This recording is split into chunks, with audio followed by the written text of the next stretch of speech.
Hi, Joe again. Hi, Ryan.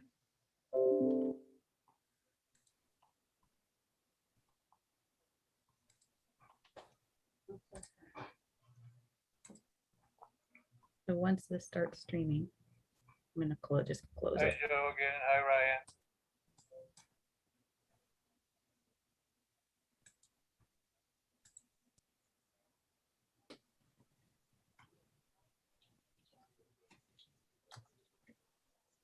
Is Marky there?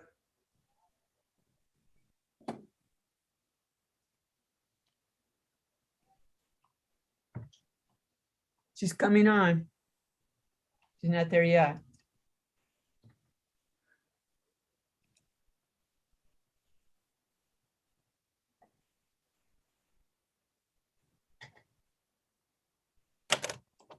So far, there's two of us.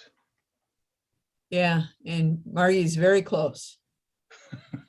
Sorry, I don't know why. Can you hear me?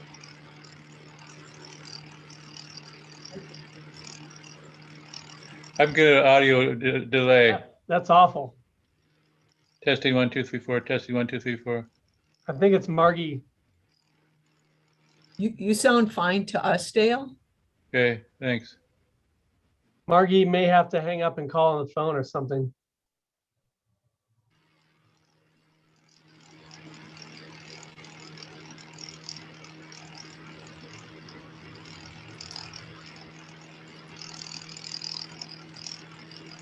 I have a bunch of crickets.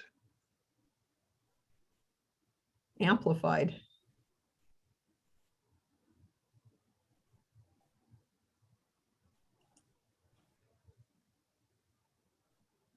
Sound like somebody's hair getting trimmed to me. Can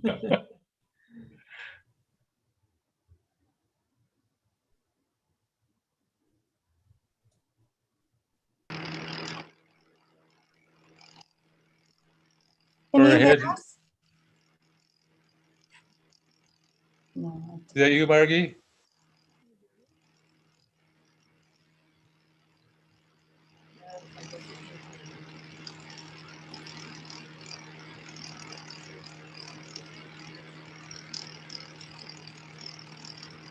That's like a hedge trimmer.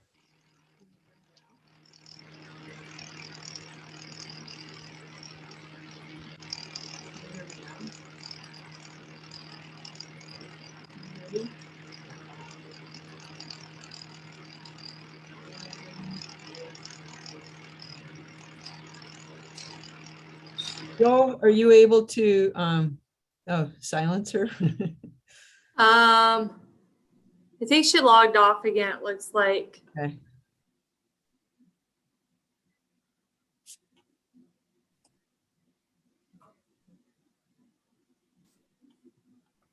So we're missing Daniel, Sonia, David, and Margie's trying to look me.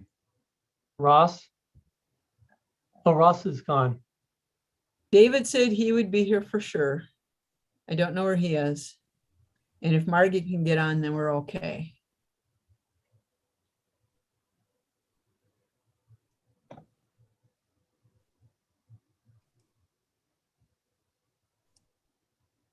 If we can get one more on, we could at least start with, most of the items are non-action.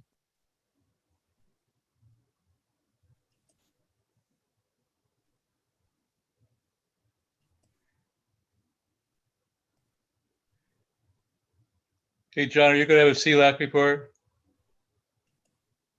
Great, thank you.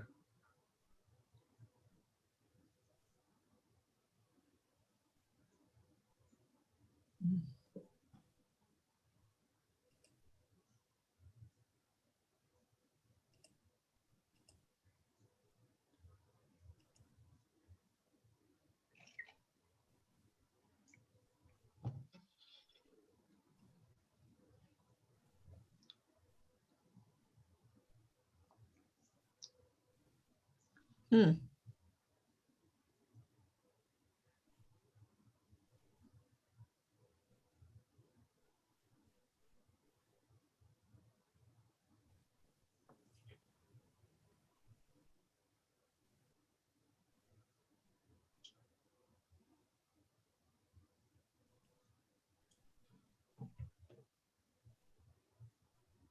I'm gonna run out and see if I can find Cassie to see if we're trying to reach folks. Otherwise, it seems to me like we may not have a quorum. And then we can You cannot proceed. end the meeting, and if we want to visit, we can. So hold on.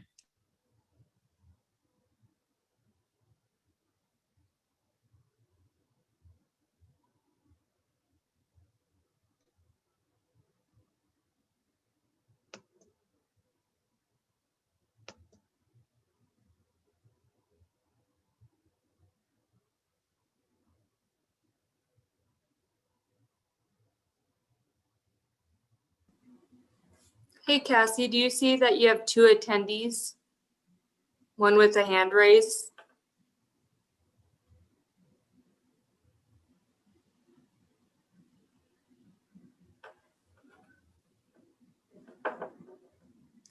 So we're having some technical difficulties. Cassie can't get in the movie, in the meeting. Can we co? We've got 2 people that are wanting to get into the room, and Joe let them in now, or is there? There's Sonia. There's a 1-800 with 881 has their hand raised. I'm wondering if it's not a committee member. No, that's me. I've been trying to get in. Okay. Who's me? I'm sorry. Sonia. Sonia, okay. That's how I usually have to get in, and I tried that way and I couldn't get in because Cassie usually has to then let me in. Okay, it's not letting me, okay, So I'll do it this way. Okay. okay. So we have a quorum. We have Sonia, Margie, Dale, and John. We do have Margie. We do. She's right now. And she then is David. Cassie, are we able to proceed? Cassie is on cell phone here. We are streaming live on YouTube. We're So- streaming live on YouTube, which that can be used for record. An email from Dave that he's not able to attend now. We got a quorum. We got Since it. we were streaming, I thought I would at least give some entertainment. Good, John. Then Would Margie My talk? question is, can we meet? We got a quorum. Can we meet? YouTube can be our backup. So we're good to Yeah, we meet. can have Megan upload YouTube as the official video. So I think we can meet. We're go.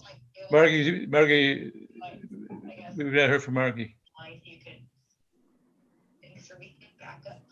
I cannot hear Cassie. She is here, but she can't hear you. What would you like me to tell Joe? Margie, your hand is up.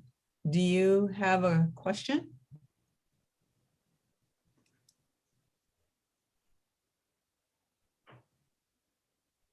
Testing 1, 2, 3, 4. Margie.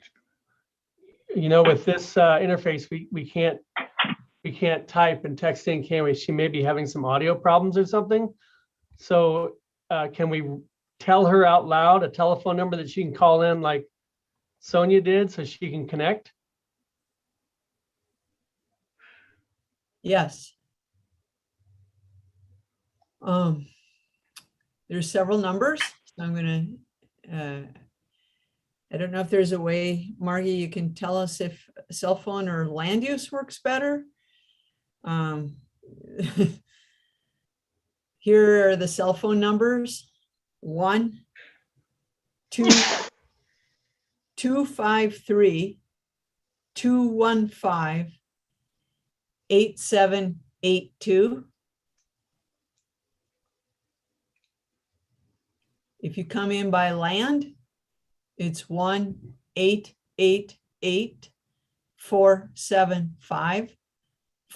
1-888-475-4499.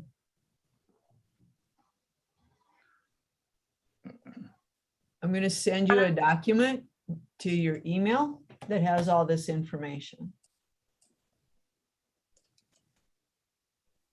If you can open. Donna, if she goes in that way, then someone has to let her in because it looks like you're just an attendee and not part of the meeting. Right. Is Ryan on the call also? Ryan Applegate? Um, Good morning, Ryan. Good afternoon. Good morning, too. Hey, Ryan, thanks for sending the reports out. My pleasure. You're welcome. So I sent Margie the information. I might suggest that if it's okay with all of you, hopefully Proceed. Margie can hear us and we can proceed. So I'd like to call the August 10th meeting of Parks and Rec Board to order. Cassie, are you there, Cassie? Dale, point of order, just need to hold on. It looks like Margie is no longer on the call. She just left. So we need to wait to see if she's calling back in. Because we don't have a quorum, correct? Correct. Thank you. Correct. You could go forward on presentations and discussion since there's no action, if you like.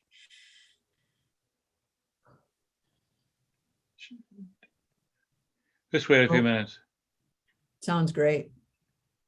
Sorry for all the complications. Might as well have them all in one meeting, right?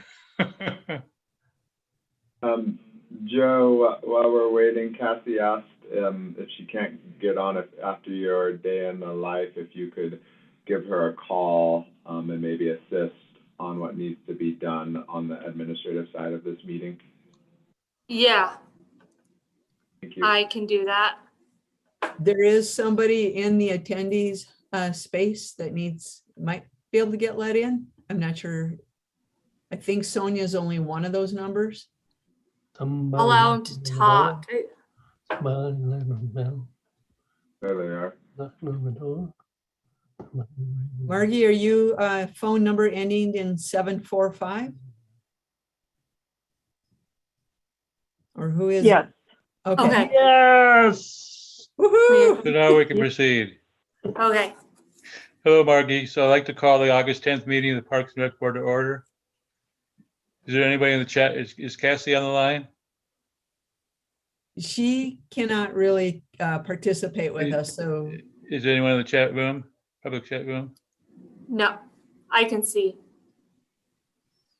So we need to do a roll call.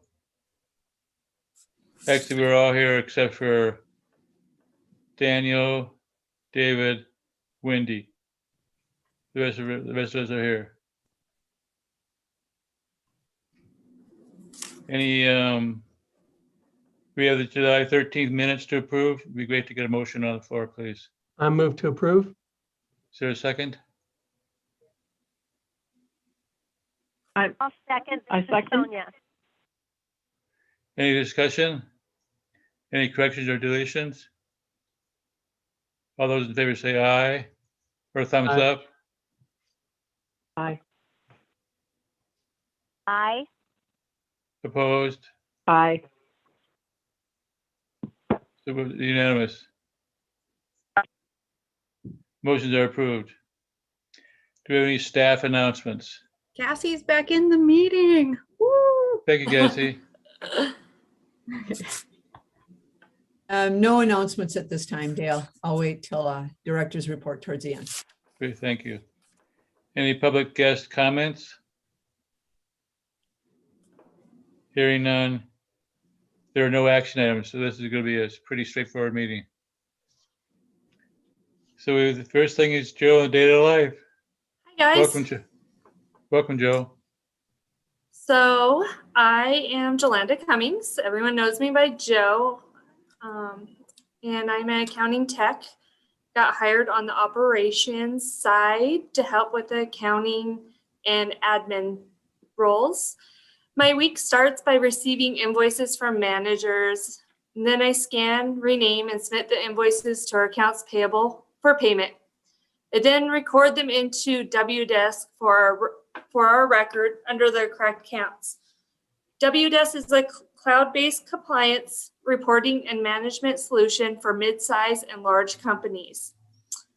The accounts I keep record are Park Asset Management, Operation Administration, Urban Forestry, Conservation Lands, Safety and Training, Park Maintenance Support Facilities, Memorial Accounts, and Capital Projects. I reconcile accounts to make sure that they are accurate and that the expenses are correctly accounted for. I really enjoy being part of our capital projects, as I know what projects are moving forward in Parks and Rec. At the end of the fiscal year, I coordinate with the finance department on end of year reconciliations for project budgets and carryforwards. This is looking at projects that have budget authority. This can include like multiple years, maybe fiscal year 19, 20, and 21. And then look at all the expenditures that have occurred throughout the project and make sure our balance forward is accurate. During the year, I coordinate quarterly meetings with managers to review current budgets versus expenses that have occurred. Working with them on any expenses they see occurring in the future and recording those expenditures to show an accurate picture of the remaining budget. This includes transitioning our management reports from Excel into WDES, and having the management reports in WDES allows me to create dashboards, which gives a snapshot picture to our management team of the expenditure trends.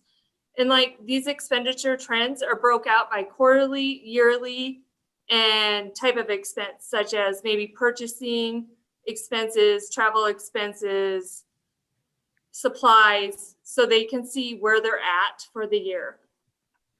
Recently, I've been working on reconciling our memorial accounts, also known as the 1216 Fund. These accounts include both revenue and expenditures. I'm responsible for the following accounts: improvements and acquisitions, urban forestry, conservation lands, restitution and developed parks. These accounts have a rolling balance, so it's important to have an accurate remaining balance of each account so we know what's in there and what we can spend. I also keep records of all the grants that we receive in Parks and Rec. I calendar the important dates to remind managers when status reports are due and claims are due. Once I receive these reports and expenses, I submit them to the state for reimbursement.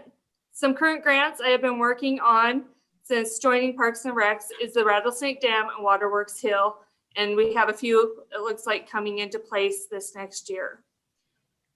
Starting in April, I usually help Brian and Betsy with the next fiscal year budget and capital improvements.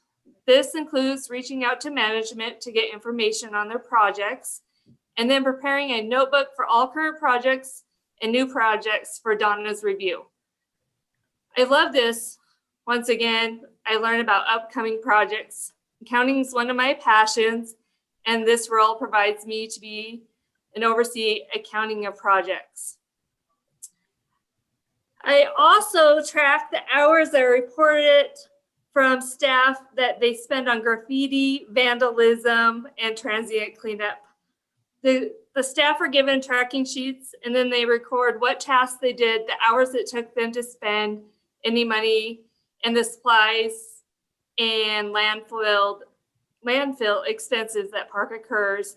I roughly saw, I think it was about 18,000 last year spent on this. I was also hired to support CLM, so I'll make signs for trailheads, set up interviews, answer questions, and help enter payroll if needed. I'm the third backup for that. Other duties I help with is routing contracts through Adobe Sign. I recently took the role of helping on the administrative side of Adobe for the city. So there's 3 of us that set people up in Adobe Sign and get them rolling.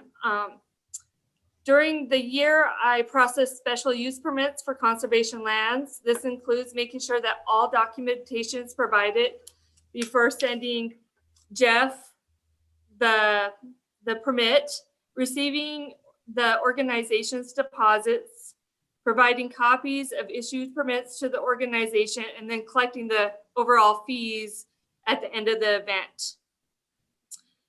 Also, every month, I attend conservation lands and open space advisory committees.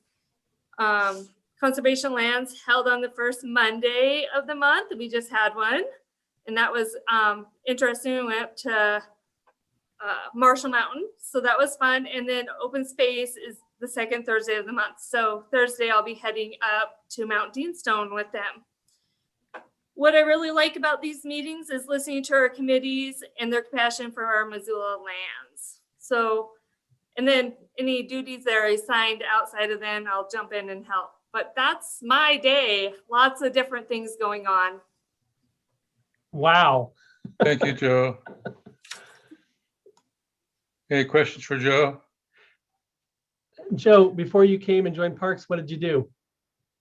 I worked over in finance for a couple of years. Before that, I worked in the parking commission department, which was interesting. And before even coming to the city of Missoula, I worked for the Rocky Mountain Elk Foundation. Okay. Great experience. And you do a lot of work.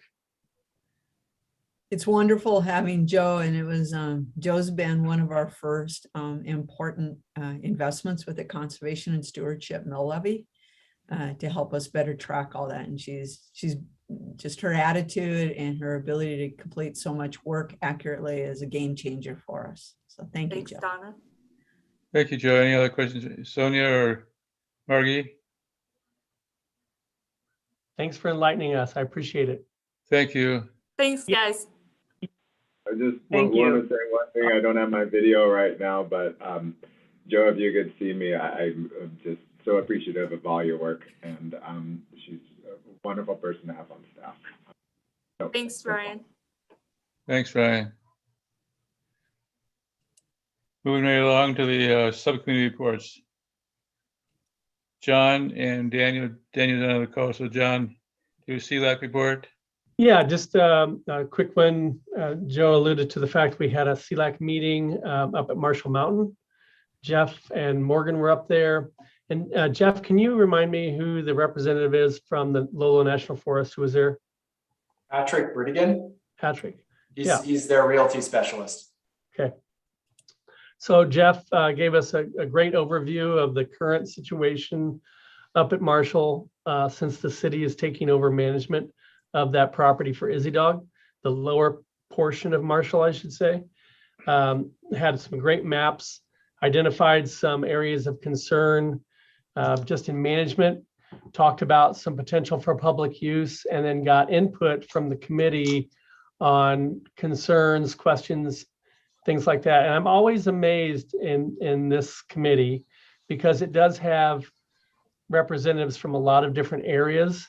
And so there always is something I haven't thought of, you know, whether it be, what are we going to do to conserve this particular plant species if there's a lot of new public activity, to how might we use this in the winter for the Nordic community. Really great input. I think it was just a starting point for us to get a good overview of where the situation is now and what possible public uses there may be. There's a planning process that's going to take place, and that's going to involve a lot of stakeholders.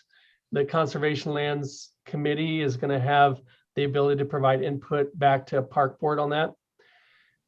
So that was the main topic of the meeting. We didn't get into too much. There was some discussion on the fire on the North Hills and just some of the mitigation efforts and lessons learned with the local fire department, how fighting a fire on conservation lands might be different than fighting a fire that's in a building downtown. That was all really positive, and I think Jeff's got a good plan in place to work with the city fire department on that for future occurrences that may happen. Jeff, is there anything I missed on that to add? The only other item was a brief review of how the Mountain Stone project has been progressing. Oh, right. Yes, thanks. I'm the Which one that one? asked about that. Mountain Stone. Thank you. So the trail going up from what we called the South Hill Spur up to the top. And so there was some feedback there. It's already very popular. There were some homeowner concerns about parking. I think those are being addressed appropriately. And there were some concerns about bike ped interactions, but so far so good, I think, on that. And I think everybody's really excited to have that property open. Thank you, John. Thank you, Jeff. Any questions for either of them? It's great that you guys, this is unusual that you meet in the summer, right? Thanks, Jeff, for setting that up. Yeah, it was a great field trip. And Daniel's on the call for OSAC report. I don't think Danny is on. He was gonna try to call in if he could, but he didn't expect to make it. Thank you, Cassie. You're welcome. So that's it for the subcommittee reports. We're on to the Park District #1 update and Ryan. And Ryan, thank you for sending the financial reports.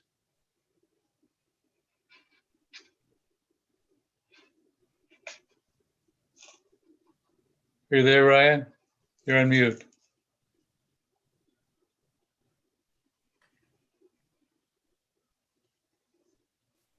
Sorry about that. I will share my screen once I can get back to. It's up, Ryan, and if you could enlarge it, that would be great. I'm ready. Thank you.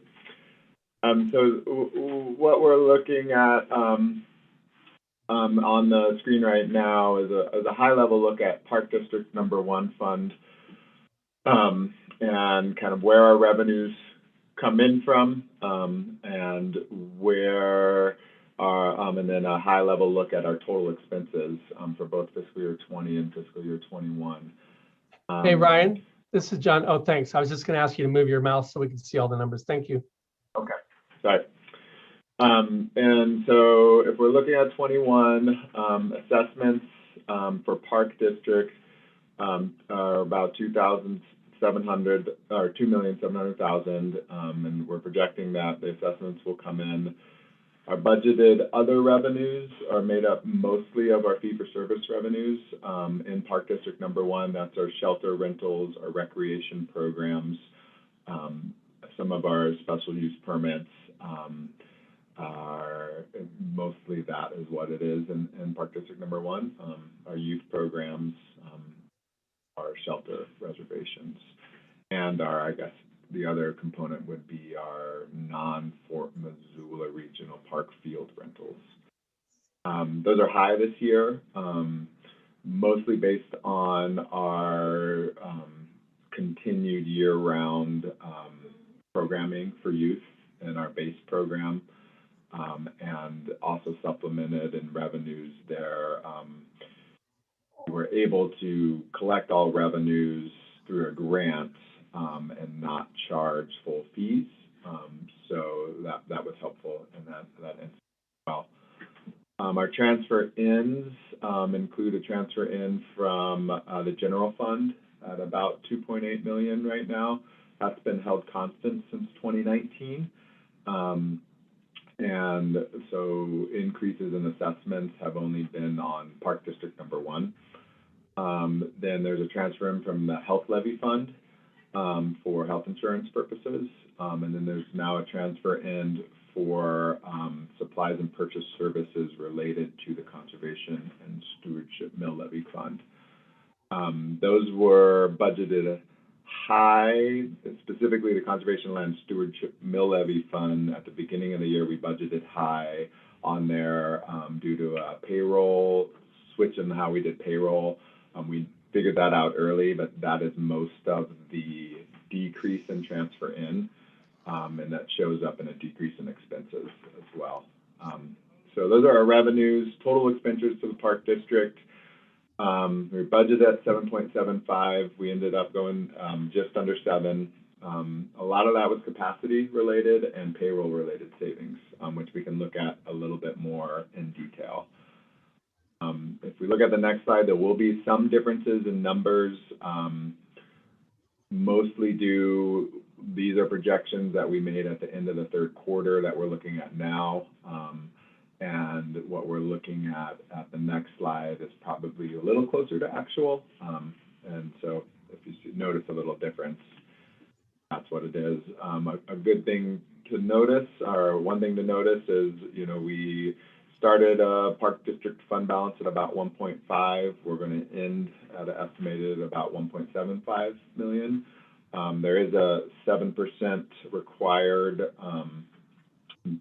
fund balance minimum. That's around 575,000. So Park District fund balance is in a good stead, and we're continuing as capacity allows to prioritize that fund balance expenditures on needed. A lot of it, I think, for 22, we'll be prioritizing on cyclical maintenance needs system-wide for capital projects.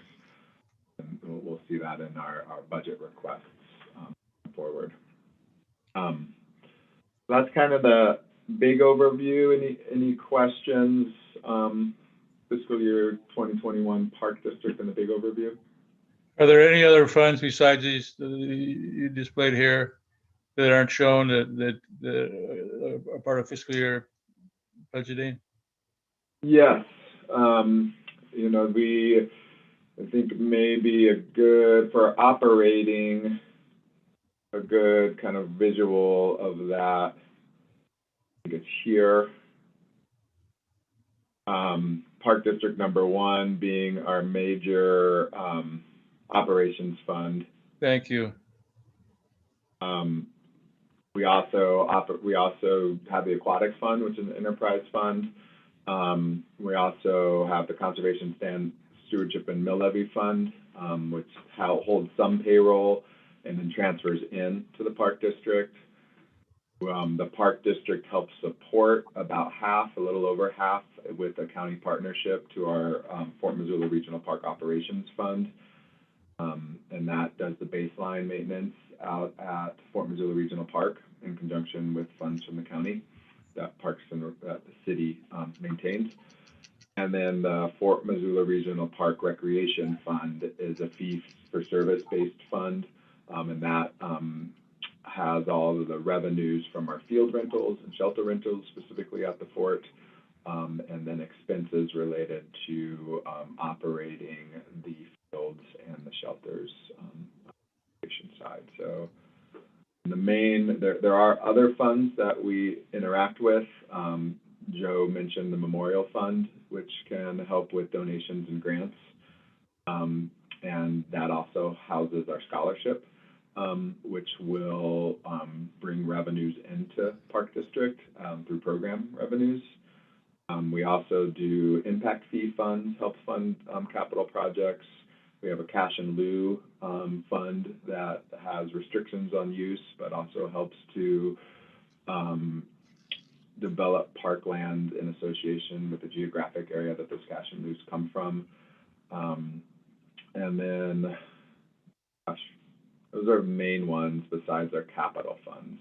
So we have about 11 or 12 total ones that we work out of. That's great to see this. Do you have any unrestricted rainy day reserve accounts?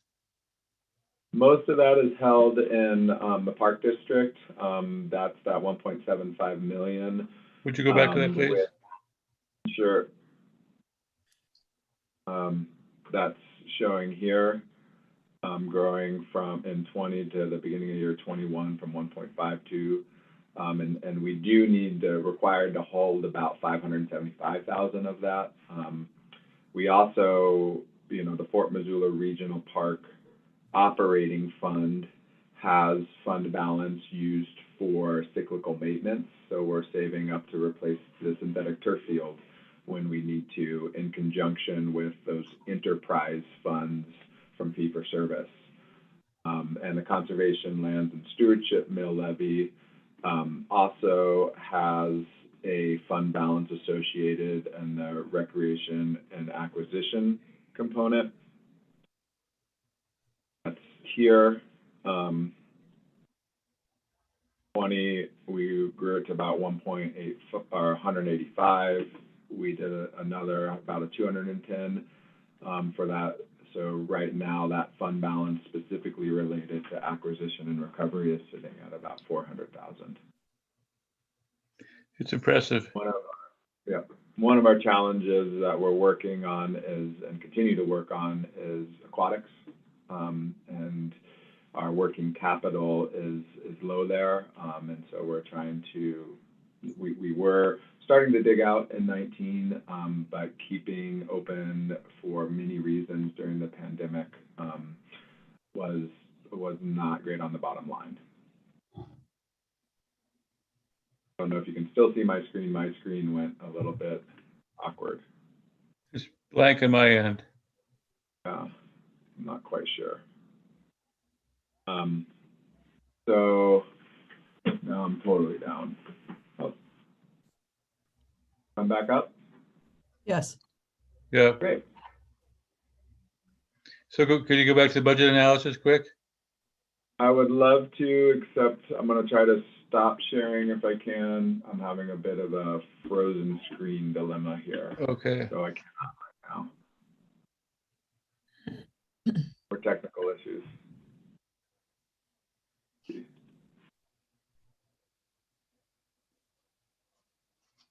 And I'm going to try stop sharing. I'm going to try to reshare.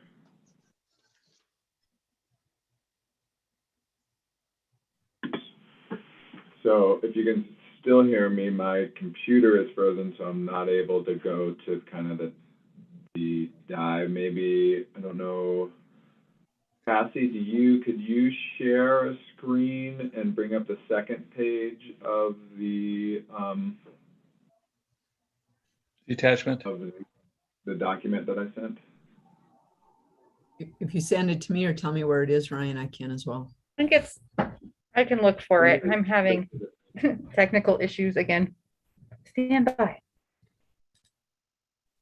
I can't really access my computer right now, so I can't send it to you, but it is in the agenda to the meeting, and it's the second page of the PDF document. And Ryan, you're coming across loud and clear. Your audio is great. Nice. But I apologize for not having computer.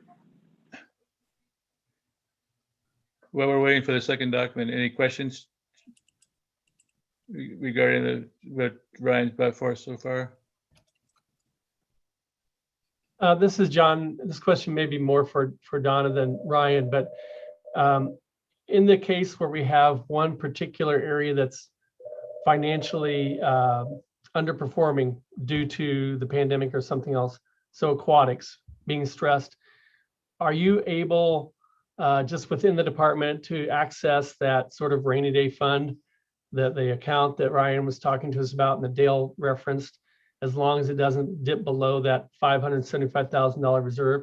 Can you move money out of that to support aquatics, or how does that work? We can. It still requires council's approval.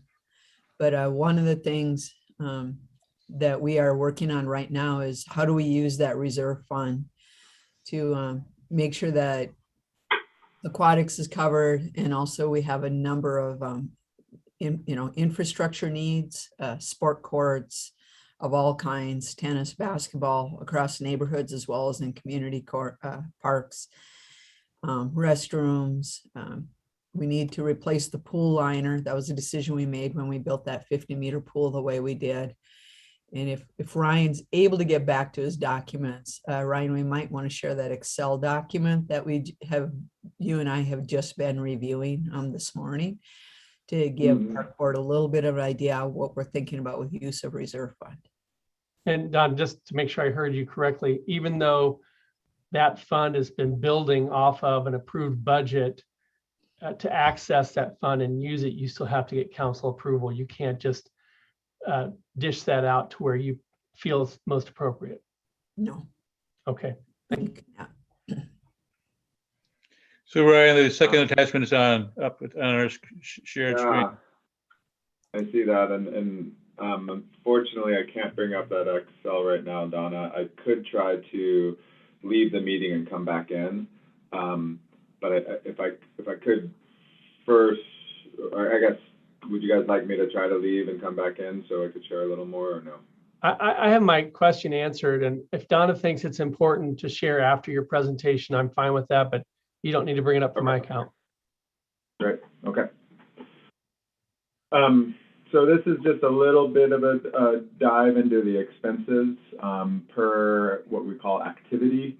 And these activities I've separated into kind of administrative related, recreation related, and operations related, budget to actual expenses.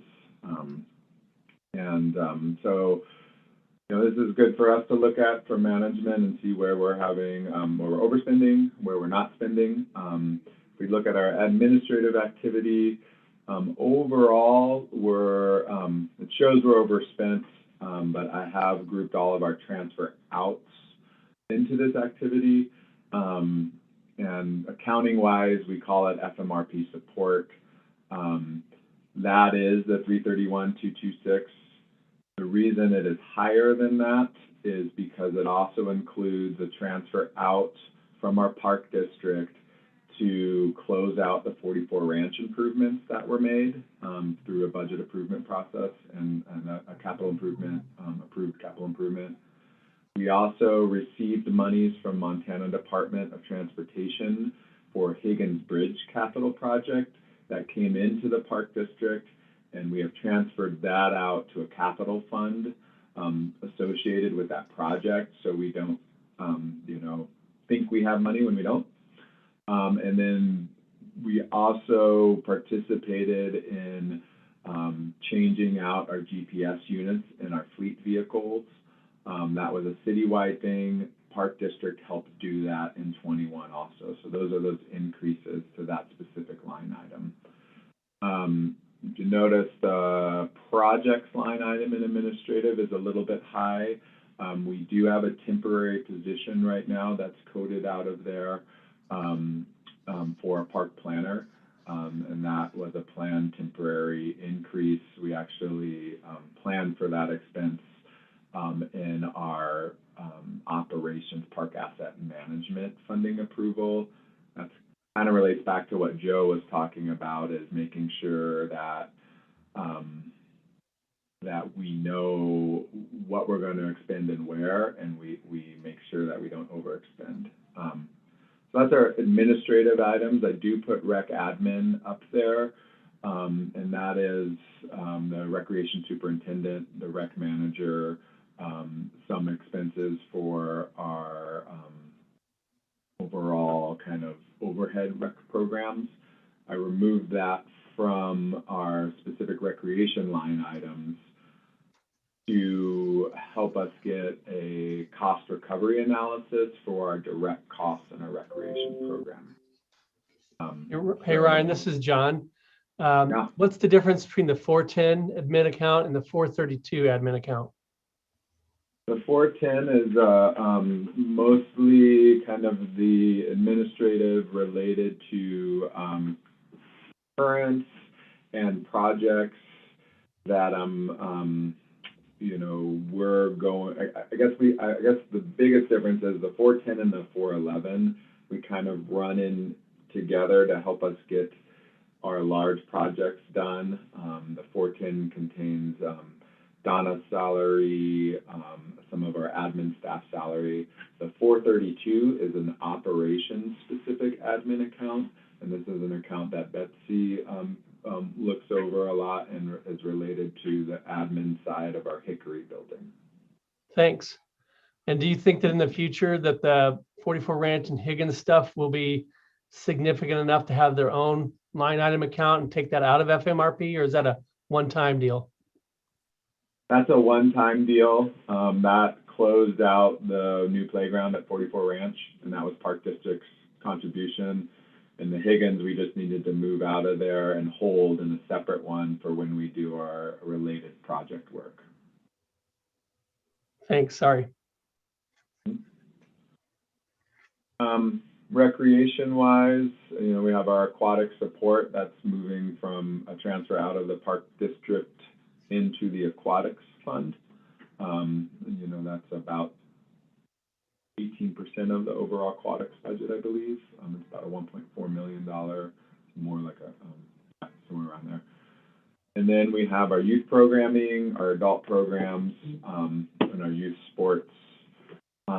We are moving a little bit in this realm. We're putting youth sports into youth programming moving forward and having youth programming and adult programming. So we're combining the 470 and the 472, and there's some kind of management and structural things we're doing in our organization with that as well. And then we do also have a budget for spray decks. We'll be JVing some more money expenses into spray decks. We incur those in our Aquatics Fund. We track the hours that we use and the operating for spray decks, and we JV those out of Aquatics. And so that's something we watch for every year. And then our youth grants, this is where our Lowell program is. That grew significantly in 21. And also our Here Montana is coded out of youth grants as well. So that's kind of the recreation look. And then operations, this includes kind of our overall capital fund. It's really high in fiscal year 21 because we increased it by $250,000 based on park district fund balance.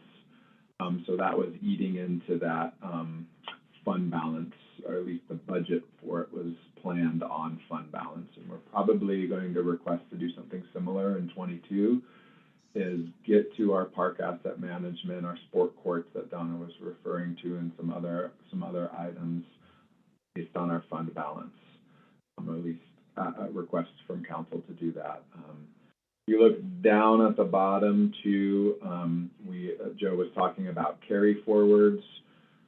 These are mostly on park asset management. These are contracts we signed in 21, fiscal year 21, that will be completed in fiscal year 22. And so we do an accounting to move the budget authority. So you'll see the 73,000 is low compared to budget, but we also have about a 95,000 that will end up hitting that, increasing that to about 273. Still low, mostly due to just overall capacity issues of our department to get things done and through the pandemic. But that kind of plays into those reconciliations as well.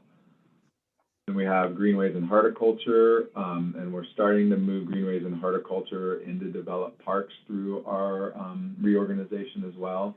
So it's developed parks and trails now. And we're slow to change the accounting because they are still two separate things that we spend on. But we'll probably be moving 434 into 501 because it'll be developed trails. Urban forestry, conservation lands management, which includes some infusion from the conservation and stewardship mill levy, our safety budget, developed parks, and then our facilities budget is kind of our fields, park-wide fields, Playfair, McCormick, Duncan Field, and other neighborhood field facilities to operate those.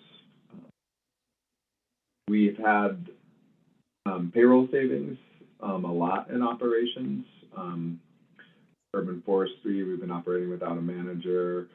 Conservation lands management, we have a manager now, Jeff, and we operated some of fiscal year 21 without a manager. Developed parks, we were down in maintenance workers for a lot. So those are where a lot of that savings came from. But that's kind of a look back fiscal year 21 at Park District. Hey Ryan, is the 504 debt service, is that old debt service or recurring new debt service? This is debt service it's recurring debt service associated with our rolling stock. Got it. Well, thank you. Any questions for Ryan? Donna, do you have any comments? No, other than it's wonderful having Ryan tracking our budget. It gets more and more complicated, and the fact that we do have a park district, which means we're able to create a reserve fund and make some management decisions, or at least recommendations for council support is a good thing. Well, thank you, Ryan, for doing this. Thanks, Brian. Sure, yeah. I might try to leave and come back in real quick just in case we want to bring that up, Donna. Does that sound like a decent idea? Sure. Sure. Thank you, Ryan. Yeah, okay. Thank you all. Donna, you're up with the director's report. All right. Do Well- we still have Margie and Sonia? Yes, Yes, I'm still on. You do Great. still have me. There's a little bit of a delay because I have to *6 everything. Thank you. Can you hear me? Barely, but yes. *6. Do I have to *6 to? Okay. Well, it's as usual, summer's rather busy here at Parks and Recreation. And I think it's been made exponentially busy for a number of reasons. One is the Izzy Dog acquisition of Marshall Mountain and the interim or short-term lease to the city for opening that area for recreation use.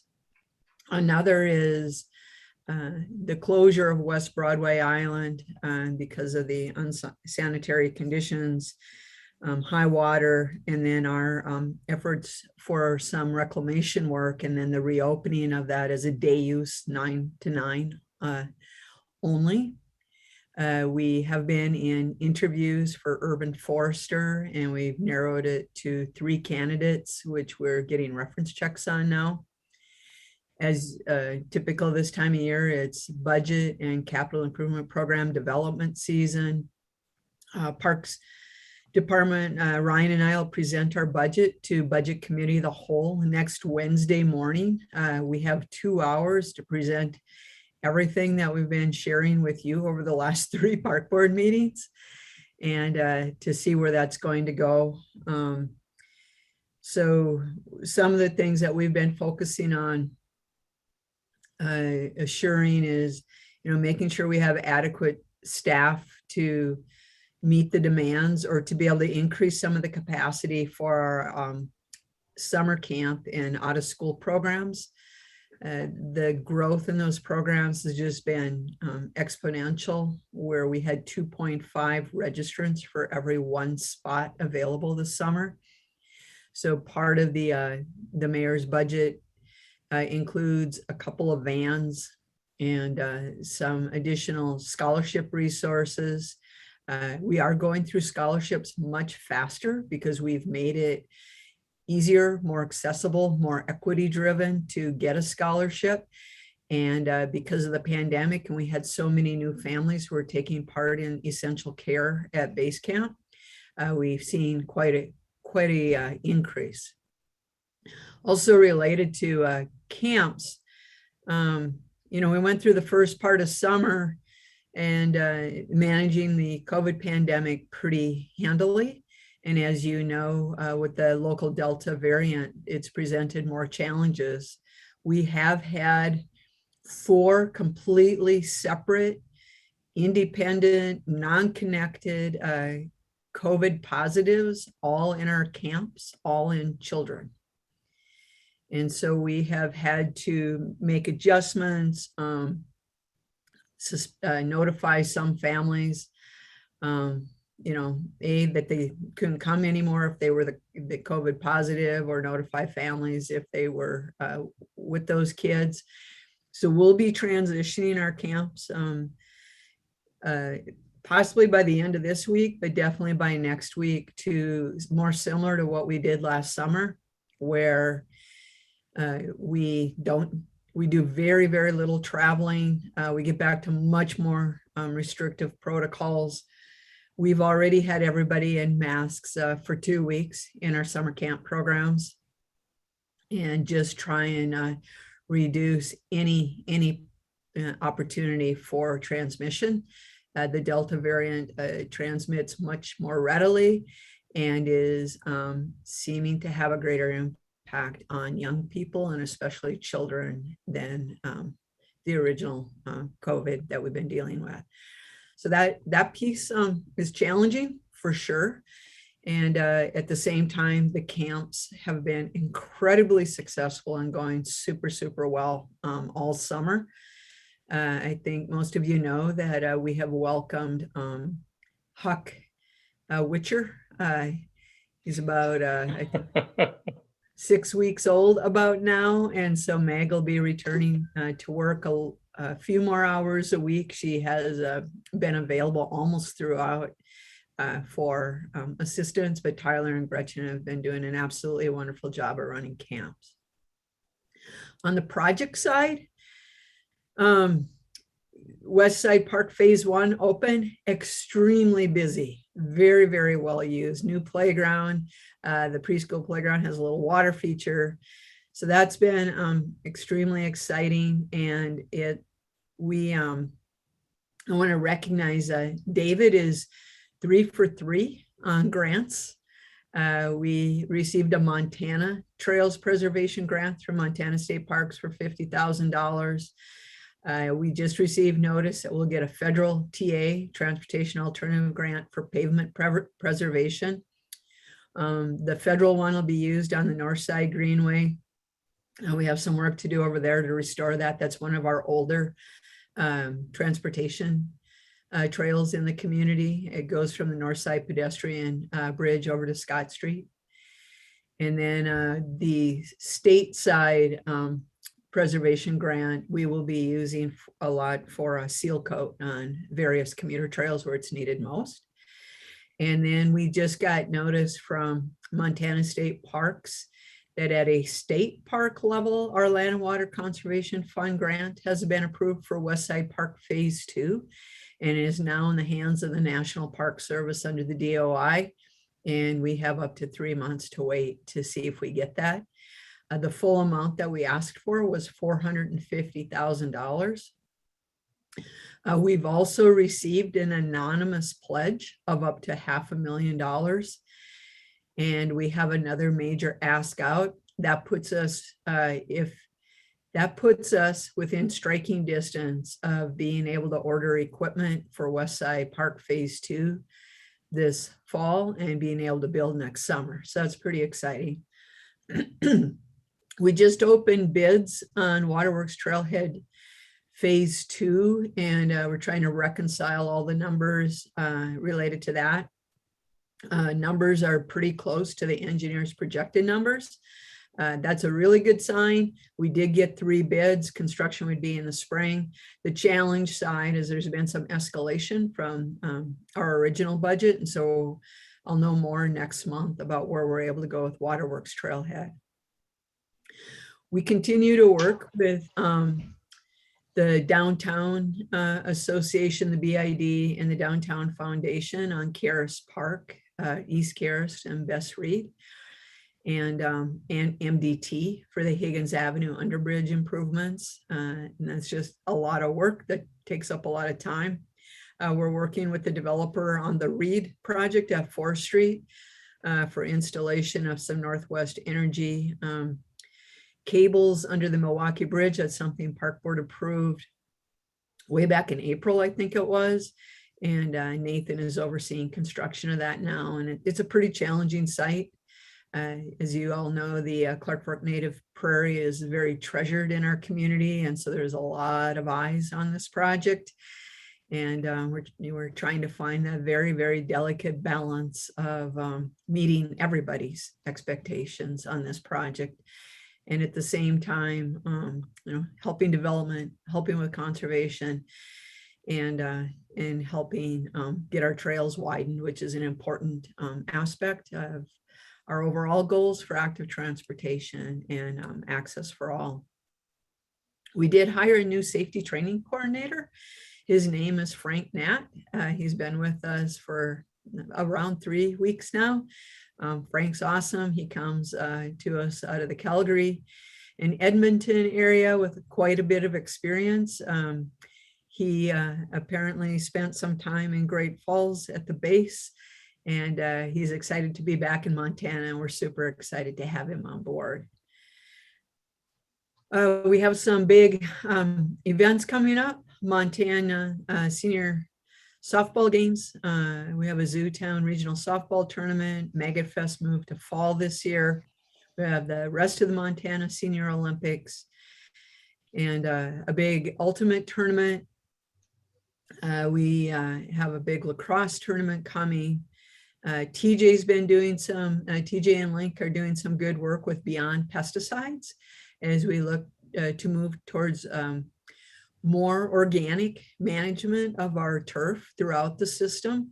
And we also completed our work with the turf working group at the very end of June. And we are, TJ and Lincoln and Shirley are going through those details, and we hope to bring forward to Park Board some recommendations for implementation here in either September or October. The batting cage area of Fort Missoula Regional Park is going through public process, and that should be coming to Park Board in September. We continue to do work on the community center, or the Currents Center for Recreation and Creativity. Ashley Brittner Wells, the city Jedi, Justice, Equity, Diversity, and Inclusion coordinator, has been assisting us with some additional outreach on the community center, and that's been very, very well received. She's been taking our show on the road, so to speak, through Zoom meetings, at events on site, going to different events with individuals or groups of individuals who typically have not participated in public process, and they're very much welcoming her and giving a lot of really good advice for us. Develop parks and trails. The last I heard, they are almost completely staffed for the first time all summer. And that's super exciting. We did transition some park attendant FTEs into maintenance worker FTEs. And we've actually onboarded 3 university landscape grounds people into parks. And so they come to us very knowledgeable in many of the skills that are necessary here at Parks and Recreation. So that's a little bit of a rundown across all areas. If anybody has any questions, I'd be happy to answer to the best of my ability. I guess one last thing I want to share with you is we will have shutdown here at Currents. I believe it's starting as soon as August 14th. We will go for 2 weeks. Splash will remain open during that time. So it's kind of a nice overlap. Numbers start to decline right during that time. And then of course we'll close Splash, get Currents up and running again, and be on our way.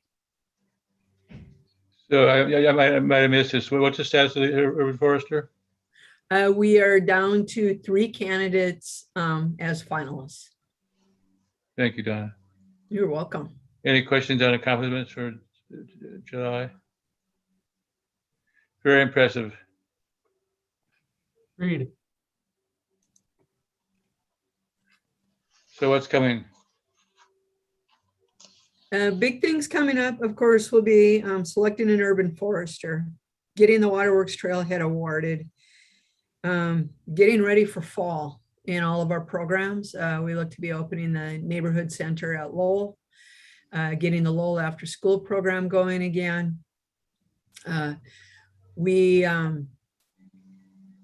will be basically just transition of fall. Marshall Mountain, we have a big special event on September 12th to celebrate the opportunity to acquire it, which is a really kind of interesting message. We want to make sure that citizens understand we have not acquired the mountain. We have an opportunity to acquire the mountain, and that's a huge difference. And I'm not sure people quite understand that yet. On October 2nd, we hope to hold a block party at Westside Park Lowell School to launch the neighborhood center program. So that's huge. If you have not been downtown, I encourage you to visit the Alley which is the alley between the Radius Gallery and the Merc. Heidi West, she's currently a city councilwoman, but For us, her role is largely as a advocate of the West Side Project Playground. She's been doing a huge portion of the fundraising along with the principal from Lowell School, Barbara Frank. And Heidi has some really neat art in the alley with 3 other artists, and they're all featuring youth programs. So consider stopping in the alley of the Radius Gallery in the Merc. It's well worth your time. On Friday night, October 1st, we'll have a little mini event there during First Friday. So we encourage you to do that as well. Coming up, also we will continue the community center work. The design team will start having some drafts for us, and then we bring the working group back together in late September. I mentioned the batting cages. Budget and CIP will be determined by the end of August. And so that's where Ryan and I and probably Cassie and Betsy will be spending, and Joe, quite a bit of our time here in the next 3 weeks. It's always a lot of effort to do the presentation, and Ryan does a lot of that heavy lifting. And then there's always all sorts of follow-up to make sure all the numbers get where they need to go. We have, and I think the other thing we'll be continually doing is trying to adapt and adjust to COVID and the variants. And then I did just see a news feed that the infrastructure, federal infrastructure bill has passed. And I do know that there are some additional components that may be advancing in the future. There's a couple of them that Rails to Trails Conservancy is supporting, and that I know Tester's office and the National Recreation and Park Association is supporting around the pandemic and people's access to outdoor recreation. I think the pandemic demonstrated for our entire nation and really the world how important access to the outdoors and nature really is. And so I'm hopeful that we might find some funding to help us with some of our deferred maintenance, especially on low-income neighborhoods. We have a number of planning processes that people are hoping to see happen, and people, mostly neighborhoods. We're just trying to figure out our work plan because it's already fairly massive. We'd like to do a master plan for Northside Park in Annex because we did receive a long-term lease from the Resurrection Cemetery Association of the Catholic Diocese for that. We still have Playfair Park Master Plan to update. We have Fort Missoula Ponds planning to do and Marshall Mountain planning to do, to name a couple things, on top of the Clark Fork River Restoration and Access Project, the Community Center Project, the Waterworks Trailhead Project, and in conservation lands, the replacement of all of our signs and kiosks throughout the system. I know there's a few others, and at the same time, development continues to be on that pace of beating all kinds of records. Intense. It has been intense. Like I said, it's mostly good because our residents are finding a lot of value in parks, but it is very intense and a lot of moving parts. So you said you're meeting with the budget committee of the whole on Wednesday? Yeah, a week from tomorrow. And I know it will be in the morning, and we can let the board know it. If you do have time, I would encourage the park board to be present. You don't have to participate if you don't want to as a panelist, but you can speak to items. One of the things that in Ryan, in his just immense understanding of the budget and the fact that the park district does actually have a reserve fund, we are looking at doing some sport courts with that.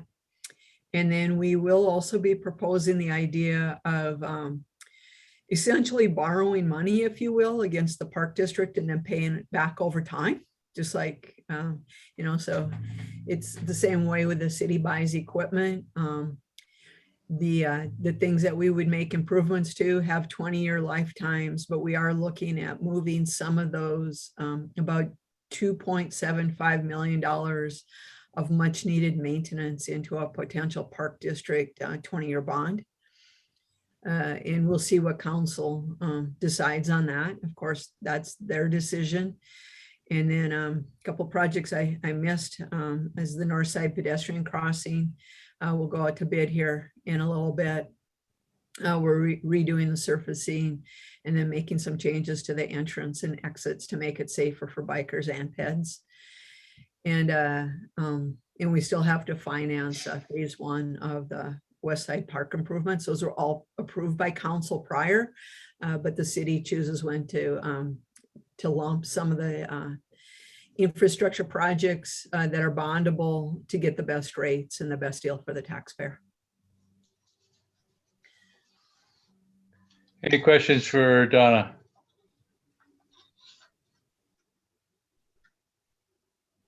Hearing none. I think that's it. Thank Any you.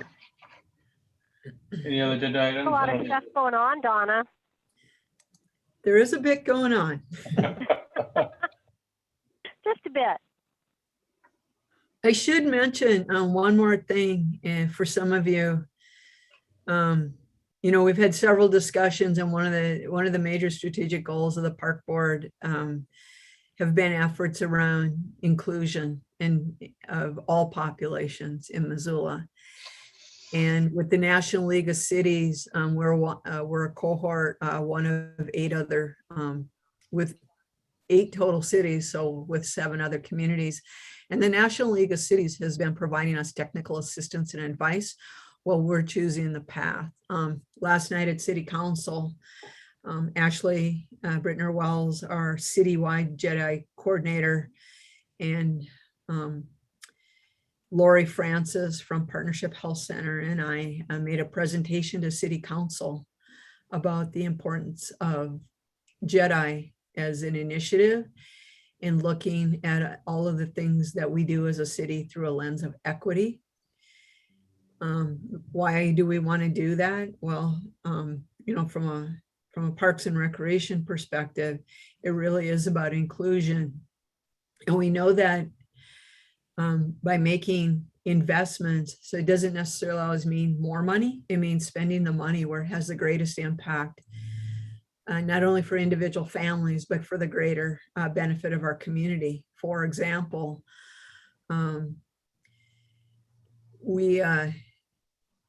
you know, childcare is a huge issue. And we learned during the pandemic what a difference we could make if we could make childcare fully accessible.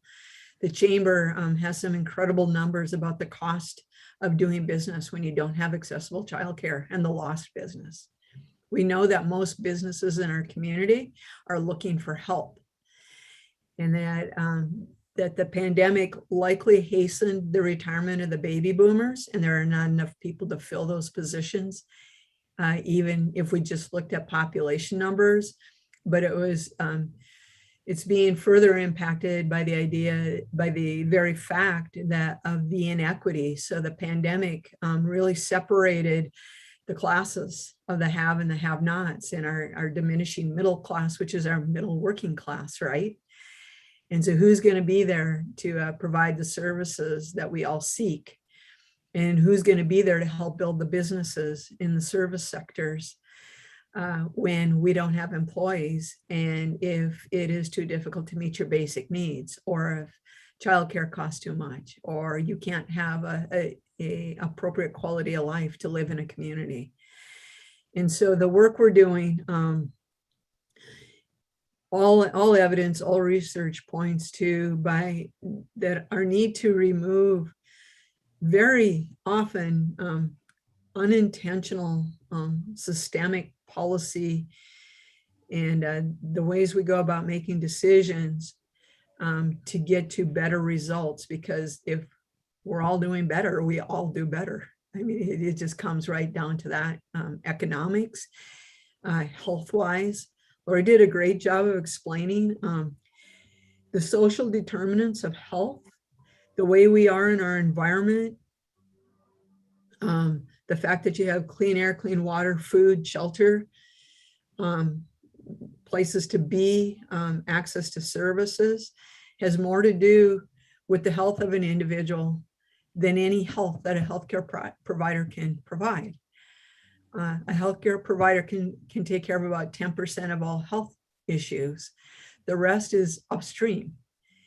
And she did such a great job of explaining, we can put Band-Aids on things, we can make people healthy temporarily, but if we send them back out into that same environment that was so unhealthy for them, they're going to come back at us several times over. And so there's a presentation, if you go back to last night's city council meeting, that probably took about a half hour.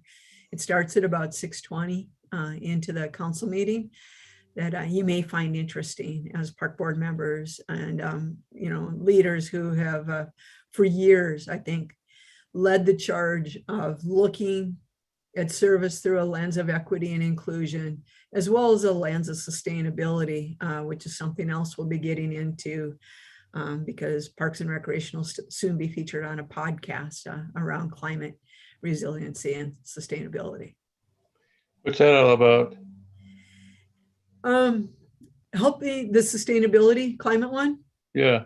We'll be talking about the importance of green infrastructure in looking through a lens of climate resiliency and sustainability as good for our climate. Certainly all around the world and in almost every place now, there's been extreme weather and climate related events.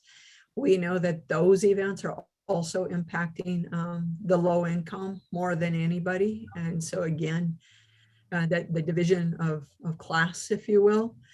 And so what we want to talk about specific to parks is the value and importance of tree canopy and our reduction of use of chemicals in the system to move towards organics. Who's producing it? We have a new climate and conservation specialist working out of CPDI, Community Planning Development Innovation. Her name is Lee Ratterman. She comes to us from Colorado with 10 years of experience, and she's going to help feature the city's efforts to date through a series of podcasts. That's great. And parks will be one of the first featured. That's great. John. Yeah, Donna, you were talking about childcare. I know this is a kind of a burgeoning component, and I'm wondering if in your meetings with the mayor and the leadership team, if you guys have decided that the city addressing the inequity and the city addressing accessibility is best done through the Parks Department rather than someplace else, or have those conversations had? I mean, we may have some citizens say, well, gosh, I mean, what's the Parks Department doing providing childcare? And we have all these private businesses out there that do it, and we have nonprofits that do it. And why I thought I was supporting a park and now I'm supporting childcare. So, I mean, those aren't my words. I'm just saying what some people might say. So what's that opinion from the city, and what's the directive for Parks Department in terms of childcare? Well, first and foremost, it's really important for folks to know that Parks and Recreation does not offer licensed childcare. We offer recreation programs that are day-long camps in the summer and after-school programming. They're super high quality recreation program services that, and we do help kids with homework, especially in after school or during the past year during the pandemic. We work really, really closely with all of the primary providers of childcare services. There's a network of folks, and the YMCA and Boys and Girls Clubs still lead and are way ahead of us in the nonprofit world of providing options for childcare. They provide both licensed and not licensed program services and do a wonderful job of it. There are some others, Campfire's one. There's another organization working out of Cold Springs Elementary School. And there are a number of private providers, but we are still not close to meeting the needs of residents, not even close. And so even if, so some of the goals in standing up more private childcare providers is it's really high overhead. And if you think about childcare, it's already 10 hours a day, 5 days a week for the provider. And that's without the business aspects of what they're doing or meeting all of the licensing and the compliance. And so part of the efforts nationwide is actually to help private childcare do better by, I'm not going to use the right terminology, but by providing sort of that overhead administrative work where they can get assistance so that they can focus on what they want to do, which is the delivery of the service. And somebody else can help them with all those overhead and business related aspects, and they can kind of buy into that service. It also reduces their risk. You know, finding healthcare, another big issue, is huge for anybody who works in the, almost anybody who works in anything related to social services or care of people, regardless of what age those people are. Parks' role in this, I think that, you know, traditional parks and recreation of the 1950s and 60s and maybe even 70s has gone by the wayside many times over. I think citizens across the country more and more are recognizing that when you look at the core values of what Parks and Recreation provides through stewardship, provision of and stewardship of lands, and bringing people to those lands, it really gets at our core values of, you know, healthy built environments, sustainability and green infrastructure, healthy human beings, physically, mentally, emotionally, and socially. It's where we gather. The denser we are as a community, the more important those parks and open spaces and trails will become.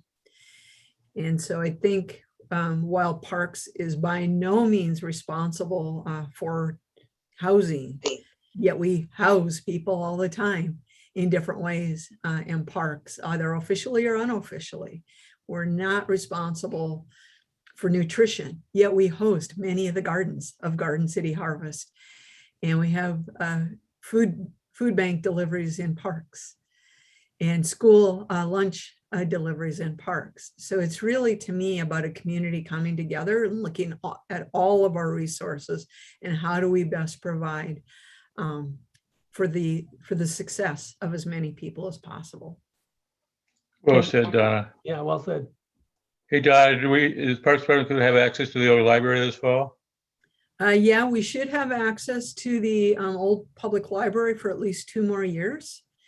And for at least this coming fiscal year, the city council and mayor's budget is looking at funding that through ARPA because it is a facility that supports some of the programs and services related to the pandemic and the aftermath of the pandemic. And part of that is indeed keeping employees able to work in the workforce. Any other questions for Donna? Donna, more than just really, what I'm wondering is, in Billings right now, childcare is going through the roof cost-wise, and there's also not a lot of availability, available spots. Do you see that happening in Missoula at all yet? It is. The chamber has a really excellent study out, which is we're updating our Engage Missoula site around the JEDI initiative, and we will send that out, and you'll see a number of studies there related to childcare. We do not have enough. What's available is too much. It's right as of 2019, 2020. It costs as much for a family to put their kids in childcare as it does to send them to a state college or university. Oh my God. I know it in Billings, just within a year, most places is at least $200 more a month. It is a crisis for business, and it's a crisis for families. Yeah, big time. So what's on the agenda for action items next month? Any idea? I'm hoping adoption of the batting cage area as a kind of the next phase of Fort Missoula Regional Park. Right off the top of my head. Anything in Waterworks? If we have the funding, I'm hoping that council will just be able to directly approve that because it's gone through everybody else already other than the contracts. So thank you, Ryan and Cassie, for being here, and Jeff, and Donna especially. Should we adjourn? Be nice I to- have one thing, Dale. Oh, Go Dale, ahead, there's Sonia. one thing. Anybody who was on the board with Dana, she would like to tell everyone hi. Hi, Dana. We miss you. So should we adjourn? It'd be great to get a motion. So moved. Is there a second? I will second. All those in favor say aye. Aye. Opposed? Aye. Motion passes. See you next month, everybody. Thanks, everyone. Yay, thank you. Thank you, Jeff.